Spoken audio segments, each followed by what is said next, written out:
This is the Coach Darren Cheverini Show, brought to you by the NSU Alumni Association. The Coach Darren Cheverini Show is hosted by Ori, the Voice Phillips, with DJ Sean Solo and William Captain Morgan of the Riverhawk SportsNest. The show is recorded live at 7 p.m. on Wednesdays at Emery's Grill in downtown Tahlequah. The Coach Darren Cheverini Show airs Fridays at 6 p.m. on Lakes Country 102.1. The video recording is aired on the Rogue Radio Network YouTube channel on Saturday mornings at 10 a.m. Please like, follow, and subscribe to the Rogue Radio Network. Now, on to the show. Recording from Emery's Grill in downtown Tahlequah, this is the Darren Cheverini Show, presented by the NSU Alumni Association. I'm Ori Phillips, the voice of the Riverhawks, and I'm joined by the Riverhawk SportsNest, consisting of DJ Sean Solo and Captain William Morgan. Alongside us is the leader of NSU football, head coach Darren Cheverini. Before we get to our conversation, we'd like to send a big thank you to the program's presenting sponsor, the NSU Alumni Association. Membership in the NSU Alumni Association is the most visible way to show your Northeastern pride. It's also the only way to enjoy Riverhawks football in the comfort of the Bank First Green and White Room, the exclusive hospitality room at Riverhawks home games. To learn more about membership, visit nsualumni.com. Northeastern State faced off against McKendree in a first-time ever meeting for their home finale. It would be another dominant showing for the Green and White. NSU broke into the 400s on total yards again, earning 433, while McKendree would be limited to just 202 yards on their own, with 59 occurring on their lone touchdown of the day. The 44-10 win marks NSU's fifth in a row, their longest streak since 2011, while it is also their first 7-win season since the 2011 campaign. In the win, Troy Wynn would break the single-season program record in extra points made by kicking his 49th PAT through the uprights. It shattered a 55-year-old record set by NSU Hall of Famer Larry Dotson in 1970. Meanwhile, the regular season record in scoring would be broken too, with NSU exiting the weekend with 394 points on the campaign, also just 12 back from breaking the all-time scoring record across the program as a whole. Coach, offense was putting on a show for the Tahlequah crowd, and outside of one play of the defense, they had McKendree shut down the entire afternoon. Thoughts on the win? You know, just excited about how we've been playing the last 4 weeks of the season, playing at a very high clip, offensively, defensively, really a total team effort the last month of the season. And, Donnie's been, on point, very, very efficient, understands where to go with the football. Receivers are making plays. Cam Woods had a big day, had 9 catches for over 100 yards. Levante's doing what Levante does, making plays. Deuce, I thought, had a really good game as well. And, Ramon, he had a couple of balls he put on the ground, but overall very explosive. So just excited about, being able to break the single-season scoring record and have a chance to break the overall record this weekend, which we'll get to. And I'm just really pleased with the defense. The defense has made, leaps and bounds that have really helped us offensively get more possessions, allow us to score more points. And, I think I've been saying it for the last couple of weeks, but we're one of the top Division II college football teams right now. The last month of the season, we've been one of the top ones in the nation. And, people need to pay attention to us. Definitely. And you mentioned when you say the chase, it's about us, and every single week we take in the field, this last 5, the focus has been on us because we've got 4 dominant wins. I would argue UCO's a 5th because they never led against us. So the chase has brought some great results. Now we'll go to the individual side. DJ Sean Solo with this Pick for Banger Player of the Week. Well, like you mentioned, a bunch of great performances, but I'm going a little off script this time. I'm actually going to give the Banger Player of the Week to Troy Wynn went 6 for 6 on Saturday. You mentioned he broke the 55-year-old record held by Larry Dotson, so he gets a banger, but I'm also going to give out a co-banger because Donnie Smith has just been lights out, efficient, 22 of 28, 240 yards, 3 TDs, no picks. He's number 3 in D2 completion percentage, number 3 in passing yards in school history with 20 TDs, which is number 5 in school history. So, he has really performed from the beginning of the season till how he's playing now. It's phenomenal. So they're my players for this week. Now, Coach, this offense has, really found its identity, running the ball, averaging about 4.5 a carry and 3 rushing TDs, with this past week.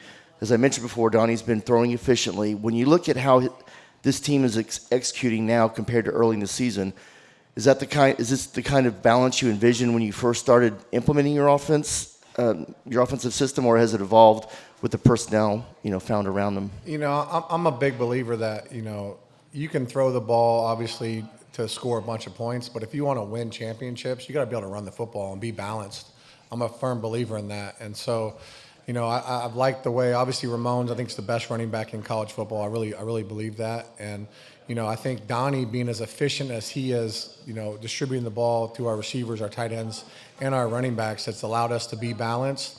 And, my goal is I want to throw around 300 yards a game, but also run for 200. That's kind of how I envision, a really perfect offense. I know Mike Leach always said, like, what does balance mean? You can still throw the ball 50 times, and if you're scoring, it doesn't matter. But I also believe that, you're not always going to be able to throw the ball at a high clip, but you can always run the ball at a high clip. And so, I think what I envision for our offense is I want to be explosive in the pass game, but I want to be able to control the clock and take care of our defense when we have to take care of our defense. And so that's what really good football teams do, and that's the ones that win championships. That's what they do. They're able to run the football. So looking at the defense, Coach, I said last week on pregame show that pressure was going to be key. They were walking in with a backup quarterback, and if we could continue to attack against him, he was going to have a very long day. And I would say very long day at the office that he had would be an understatement. We were after him, felt like every single time he was dropping back to pass. 9 tackles for loss, 4 sacks, both our best against NCAA competition this year. Individually, I mean, I know it was a team effort, but individually, Jordan Banks, he really shined. 2.5 tackles for loss. He's now at 12 this year, most for an individual since 2010. Describe the progression you've seen from our pass rush during this chase, this 5-game chase we've been talking about. I think that Coach Atwell and Coach Tonavasa have done a good job with the pressure packages, just being able to change up the looks, change up the blitzes. Whenever you have a backup quarterback that hasn't gotten a lot of game reps, you want to change the picture on him, and you want to bring pressure, speed up his time clock in his head. I can tell that kid was struggling with the pressure. It started really from the first play. They had a bad snap on the first play of the game. Kind of set the tone for them offensively, and they kind of struggled all day just getting into a rhythm. But I think that our defense has done a good job of getting off blocks, getting to the quarterback, creating turnovers, and that's winning football. Well, Coach, congratulations on the win this past week. And one of the things that we've talked about before is special teams are often like they've got their hidden current that decides how the tide's turning in the game. And this week, that phase it really showed its value. Focati's punt average and the way you consistently flipped the field kept McKendree swimming upstream all afternoon. How much pride do you and your staff take in that third phase, and what kind of emphasis are you placing on that field position and special teams execution as you sail into this next matchup? Yeah, we put a lot of emphasis on it. I mean, I'm a former special teams coordinator. I was a coordinator for 7 years, so I know how important the kicking game is, especially the coverage units and dictating field position, and we call them hidden yards. Hidden yards are basically, your kickoff coverage versus their kickoff coverage and being able to hold them back on their kickoff return. Your net punting average is a huge, huge deal in the kicking game, and then also being able to control field position on your punt return and kick return. So we put a lot of time and effort into it. Like I said, I'm a former special teams coordinator, and I've handled that phase of the game before. Some head coaches have never done that, but I know how important that part of the game is, and so we put a lot of emphasis on it in practice, and our kids are playing very hard. And when they play hard, good things happen on teams. It was really nice to see the kickoff return. We got to see Chenault on that speed and finally, do a On the punt return. I'm sorry, although it didn't count, but it was nice to see. Yeah, I disagreed with that call, and I let them know that. And I thought the movement. I watched it on film. It was just a normal body movement. It wasn't a fair catch signal, and so I disagreed with them on that. But they made their call, and as a head coach, I got to respect their call. But when I watched the film, I disagreed with it. Yeah. From the booth, the team felt like they weren't just, reacting. They were anticipating what McKendree was trying to do.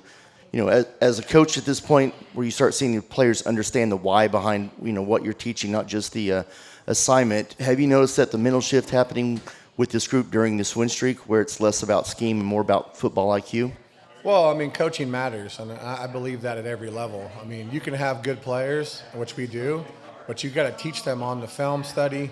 You got to teach them in practice. You got to fix the mistakes, fix the corrections, and then you got to develop confidence through winning. We've developed confidence through winning games and winning close games, especially against a team out west. But then besides that game, we've been pretty much blowing people out. Right. So I think the confidence has helped us take the next step in our development as a program, and our kids have really committed to learning the game and watching film and understanding tendencies, and especially with defense. Defense is read and reaction. You got to understand formation and recognition, understand down and distance, what they're trying to get to on first and second down calls, what they're trying to get to on third down and red zone calls. But if you watch enough film, you're going to know it, because a lot of coordinators are lazy with their calls. They won't shift, they won't motion, they'll just call things. And so offensively, I'm very creative on how I get to certain things. I shift, I motion, I try to hide different concepts.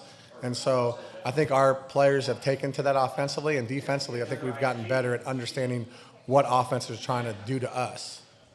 Coach, this last Saturday was the last game this year at Doc Wadley Stadium as Senior Day. So beyond the football side, that's a powerful moment. And I know you've been there, and you've had family go through it too. So a lot of those seniors came here during a rebuilding phase. They bought into your culture. They stayed through the hard grind last year in the summer to get this program where it is right now. So in that locker room during the week, what do you say to those guys about their legacy? How do you express to them what their commitment and leadership have meant to this turnaround, not just for the season, but for the standard that they're helping you set for every player who comes in after them? Yeah, I mean, what's great about our senior class this year, it's a mixture of guys that were here before I got here, and also guys that we brought in last year as junior college transfers or four-year transfers. And so, it was very emotional during the week. I had our seniors get up and speak to the team. Each senior spoke to the team during the week and talked about their journey and what it meant to them to be a Riverhawk, and also what they needed from the team so their senior day can go the way they wanted it to. So, senior day is always very emotional for the players. It's emotional for the coaches, because you spend more time with them than you do your own family. And so you're with them every single day, 7 days a week. And so, it was very emotional for our seniors, but glad we can get the win for them. I mean, we played it very, very well in all three phases, and that was a dominating win at home. And that was against a pretty good McKendree team, too, a team that inside their conference is above 500. But Northeastern State, Game 5 in the chase, and it is win number 5 in the chase. Again, phenomenal conversation up to this point. We'll pause briefly on Lakes Country. When we come back, we talk West Alabama, the regular season finale. It's on Lakes Country 102.1. Welcome back to the Darren Cheverini Show, presented by the NSU Alumni Association. This season, we've been presenting the Darren Cheverini Show during our weekly quarterback club meetings. A big shout out, by the way, to our hosts, not only of this show, but the NSU Basketball Coaches Show, which is coming soon, as well as River Rock SportsNest podcast. A big shout out to Emery's Grill in downtown Tahlequah. They do a tremendous job here as a local business and supporting the community and supporting NSU athletics. But regarding Quarterback Club, to learn more about becoming an NSU backer, visit GoRiverRocksGo.com. We'll continue the conversation, but first want to thank our official radio sponsors for this season. Without their support, this show would not be possible. Tahlequah Family Vision Clinic, Archer Cleaners, Northeastern State University Relations, Chick-fil-A Tahlequah, The Wash Barn, Riverside Liquor, Napoli's Italian Restaurant, The Shockley Group, JT Van Attorney at Law, Rose Rock Coffee, Health First Chiropractic Clinic, Edward Jones, Jeremy McClure, Northeastern State University College of Extended Learning. And again, this show is brought to you by the NSU Alumni Association. The Chase says Coach Chev has called the 6-game stretch to close the regular season reaches its final chapter this Saturday on the road in Livingston at West Alabama, a team that has spent most of the year inside the top 25 nationally.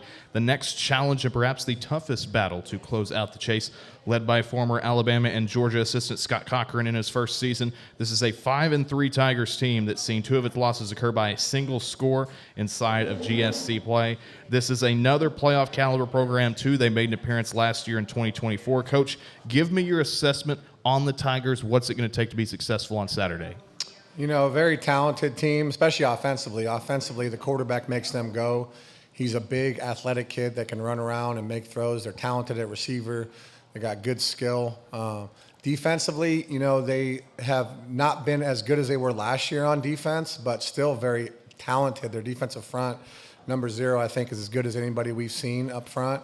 And they've given up some points the last 3 in their 3 losses, but like I said, they're talented as far as athleticism goes. And whenever you have some tough losses, we've been on that side of it too, losing to West Florida by a score and having one early in the year by a walk-off field goal. So we know how they feel.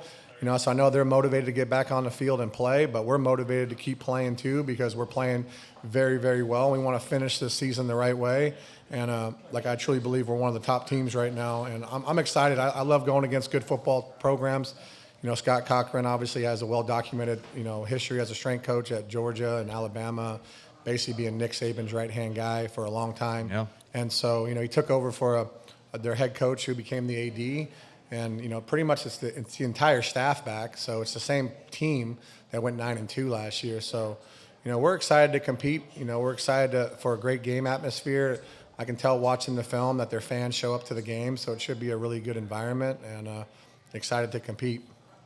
So sticking with the offense for West Alabama, even in their losses, they get their points. They've averaged 434 yards per game, even across their 3 losses. Notably, they ran for 329 their most recent contest against Valdosta. A big part of the air and ground game for them, you already mentioned it, it's their quarterback, multi-year starter, Spencer Arsenault. Not only does he have 16 passing scores this season, but he leads the team with almost 600 rushing yards, 8 touchdowns there. We've seen throughout the last month that most quarterbacks at this level are not built to play through extensive defensive pressure we've consistently provided during that span. But Arsenault, he might be better suited for that with his dual threat ability. It's evidenced by the fact he's only been sacked 9 times in 8 games. How do you make a game plan against a quarterback of that ability that makes simply putting him on the ground a challenge, especially even with an aggressive pass rush? I mean, you got to set an edge up. Whenever you have athletic quarterbacks, you got to set an edge and make them step up in the pocket, and so it allows your linebackers to make tackles. And when athletic quarterbacks get out of the pocket and can push left and right, and you don't set an edge, then they're going to create a lot of scramble yards that we got to try to, stop. And so I love the way our defense has been attacking. We've been doing a great job of getting pressure on quarterbacks, making them step up, getting sacks, making them turn the ball over, and create interceptions. And we got to do this against this team because, like I said, they are going to move the ball a little bit. They're probably going to score a little bit, but we got to make sure that defensively we make them earn it. They can't be cheap ones, can't be ones over the top, can't be explosive plays. Good offenses are going to find ways to score, just like we're going to find ways to score offensively, because I think we're one of the top offenses, period, in college football. And so this should be a fun game. I mean, we got talented players all over the field, and defensively we're playing as good as we've played in 2 years. So I want to see us keep doing that. Well, you mentioned the big plays. What really stands out with West Alabama is how quickly they can change the flow of the game. The run tempo, spread you out horizontally, then hit you with the vertical. That kind of style can kind of wear down a defense if you're not in control of the tempo yourself. So my question is, do you go into this week thinking about managing tempo as part of your game plan, or maybe using your offense as your best defense, or are you more focused on just playing your style of football regardless of what Alabama tries to dictate? I mean, they got to stop us. I mean, at the end of the day, we got weapons at receiver, we got weapons at tight end, we got weapons at running back, we got one of the top quarterbacks, period. They got to stop us. And so I'm going to apply pressure. I'm an aggressive play caller down the field. I'm an aggressive play caller in the run game. So I'm going to apply pressure to their defense and make them try to stop us. Oh, Coach, the run game's really been doing well this year with the emergence this year of Ramon McKinney, with his position change and the push your offensive line's been generating. When you look at West Alabama on film, particularly how aggressive their linebackers are and how they trigger downhill, where do you feel the advantage truly lies for us, or what opportunities are you seeing, without saying too much? I mean, Ramon's Ramon. You just got to get him the ball. And so, the kid's special. He really is. He's, like I said, I think he's the best Division II college running back, period. And I'm amazed he's not up for the Harlan Hill Award right now, because he's, to me, one of the best players in college football. I just think for some reason NSU gets a bad name right now because of what NSU was 15 years ago, but we're not that NSU. We should be judged on what we're doing now. We shouldn't be penalized for 15 years ago or 5 years ago. And so I just want people to look at our football program a little bit closer, because this is a special group, and the way we're playing, no one's playing better than us. And so I think with Ramon, you just got to get him the ball in space. You got to give him the ball between the tackles. He makes people miss. He's just a special, special talent. So I'm going to continue to find ways to get him the football. Their defense plays fast, but they've given up points this year. Do you feel like this offense is now? This offense is now at a point where you can just dictate the pace rather than react to what the opponent does? I never react to what the opponent does. I'm always aggressive as a play caller. You guys have seen that in 2 years that I've been here, and we're averaging close to 40 points a game, so I'm excited to attack this defense. And, we match up very, very well, so let's go play. Let's go. All right, Coach, now you always talk about how good teams finish, not just drives or quarters, but the entire season, which you've got plenty of momentum right now that you built up. So what's your message this week about continuing this hunger and finishing the job the right way? And how are you challenging your captains to keep their standards sharp leading into this season finale? Yeah, we don't have to challenge our guys right. They want to play. Nice. They know it's about us. It's not about West Alabama. They have a good program. They have a good coach. They have a good coaching staff. They got good players. But at the end of the day, it's not about our opponent. It's about us and us being sharp in what we're doing on offense, defense, and special teams, and just being committed to the chase and finishing the chase the right way. And that's what we're focused on right now. Up next, we've got the Captain's Catch with Captain Morgan. He'll look at a player he's got his eye on for this week's matchup. We also get final thoughts from the table. It's next on the Darren Cheverini Show, presented by the NSU Alumni Association.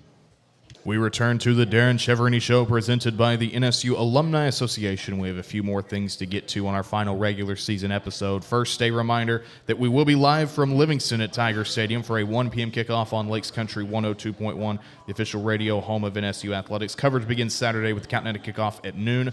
Now let's go to one half of the River Rock Sports Nest. That's Captain William Morgan for his Captain's Catch of the week. So my Captain's Catch this week is NSU quarterback Donnie Smith. The young man, he's settled in and playing with confidence.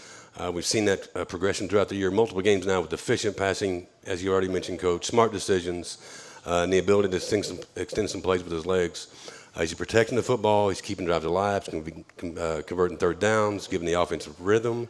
When NSU needs leadership in the huddle, Donnie is a steady hand on the wheel, and that's why he's my captain's catch, because he doesn't just manage the game, he commands it.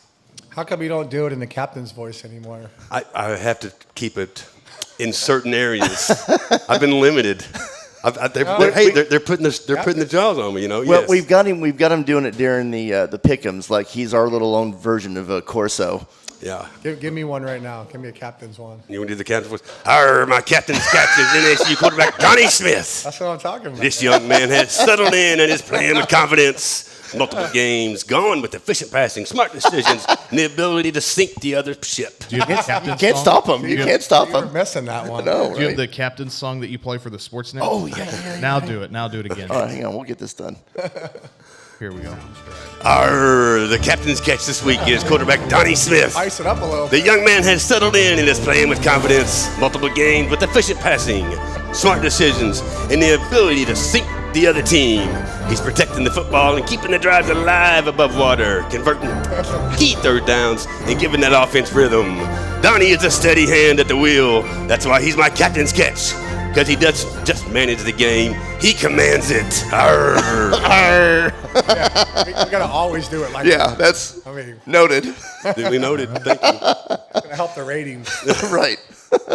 Again, I'm We get telling those you, subscriptions and viewers up. Yeah. Captain Morgan, he's got to start using that voiceover talent. He got to put it into action. Definitely. One final reminder that the most visible way to show your Northeastern pride is through membership with the NSU Alumni Association. Make sure to download the Green and White Network mobile app for alumni. Tap the Coach Chev Show tile. Fill out the form to enter to win a $25 Visa gift card while you receive a generous discount offer for Alumni Association membership just for taking the time to fill it out. We'll do our weekly drawing, final one of the regular season right now.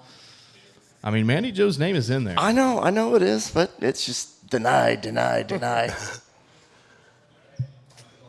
Laura Israel.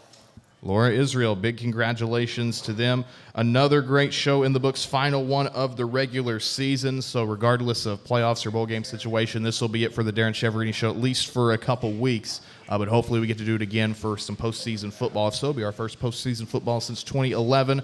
But it's been a lot of fun so far. Another big thank you to Emery's Grill for hosting us. We'll start with Sean. Final thoughts. You know, there's nothing else that we can really say. You know, we want to play football. We want to play our brand of football. They've got to stop us, and we're going to dictate the game. And I want us to finish strong, and I know we will this Saturday. Absolutely. And talking with the players just over the second half of the season, the shift in their mentality and the confidence that they've been able to display on the field is going on in other things and everything else that they're doing. So it's good to see, Coach. Looking forward to this final game and looking forward to just seeing some good play.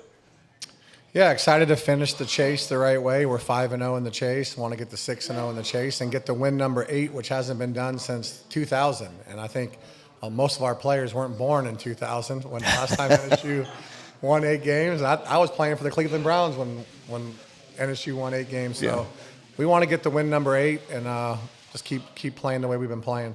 Well, the last time we got to win number 8, we were in the playoffs, so we'll just see how that pans out. But a great show again today, fellas. Appreciate the time. We will catch you Saturday in Livingston, but until next time, this has been the Darren Cheverini Show presented by the NSU Alumni Association. Thanks, boys. Thank you, sir.